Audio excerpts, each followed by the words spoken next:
জয় জয় শ্রী রাধে, জয় জয় শ্রী রাধারমন লাল কি জয়।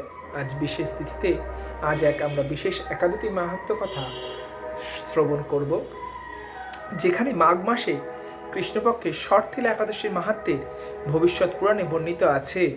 যুধিষ্ঠির মহারাজ বললেন, হে জগন্নাথ, মাঘ মাসে কৃষ্ণপক্ষে একাদশী তিথির নাম কি, বিধি বা কি, এবং তার কি ফল সবিস্তারে বর্ণনা করুন।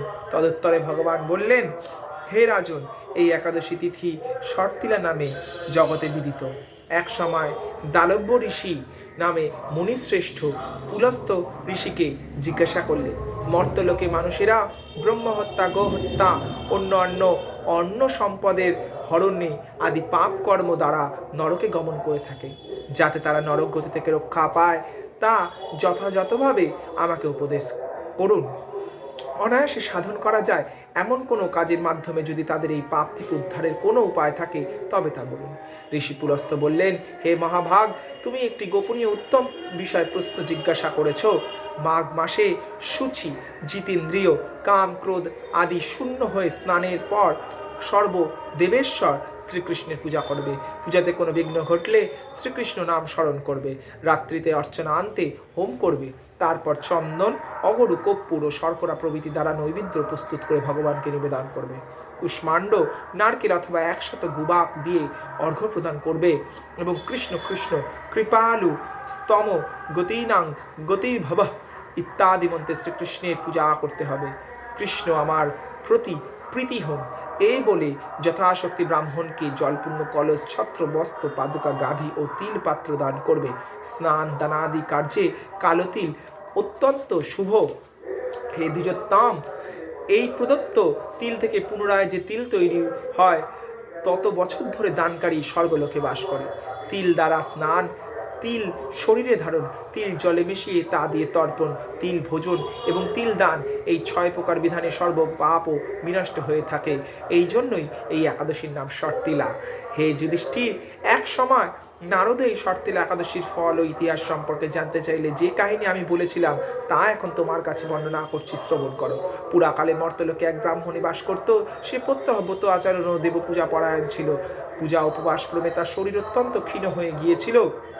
সে মহাসতী ব্রাহ্মণী অন্যের কাছ থেকে দ্রব্য আদি গ্রহণ করে দেবতা ব্রাহ্মণ কুমারীদের ভক্তি ভরে দান করতে, কিন্তু কখনো ভিক্ষুককে ভিক্ষা দান ও ব্রাহ্মণকে অন্ন দান করেনি। এইভাবে বহু বছর অতিক্রান্ত হলো। আমি চিন্তা করলাম, কষ্টসাধ্য বিভিন্ন ব্রত করার ফলে এই ব্রাহ্মণের শরীরটি শুকিয়ে যাচ্ছে। সে যথাযথভাবে বৈষ্ণবদের অর্চনা করছে, কিন্তু তাদের পরিতৃপ্তির জন্য কখনো অন্ন দান করেনি। তাই আমি একদিন কাপালিক রূপ ধারণ করে এক তামার পাত্র হাতে নিয়ে তার কাছে গিয়ে ভিক্ষা প্রার্থনা করলাম। ব্রাহ্মণী বললে, হে ব্রাহ্মণ, তুমি কোথা থেকে এসেছো, কোথায় যাবে তা আমাকে বলো।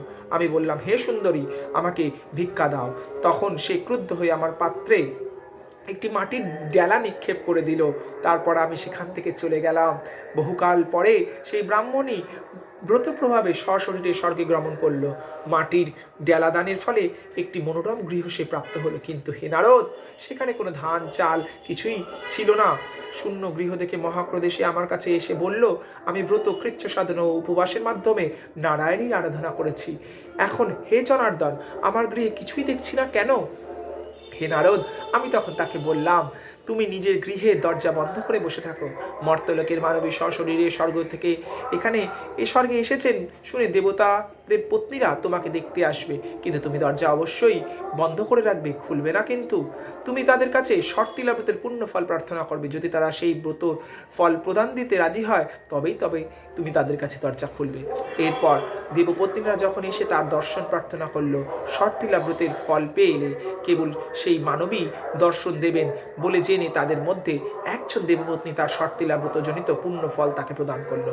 তখন সেই ব্রাহ্মণী দিব্যকান্তে বিশিষ্টা হলো এবং তার বহু ধনধান্যে গৃহে ও অন্নে ভরে গেল। দ্বার উদ্ঘাটন করলে দেবপত্নীরা তাকে দর্শন করে বিস্মিত হলেন। হে নারদ, অতিরিক্ত বিষয় বাসনা করা উচিত নয়। বৃত্ত শাট্য অকর্তব্য নিজ সাধ্যের মতো তিল বস্ত্র ও অন্ন দান করবে।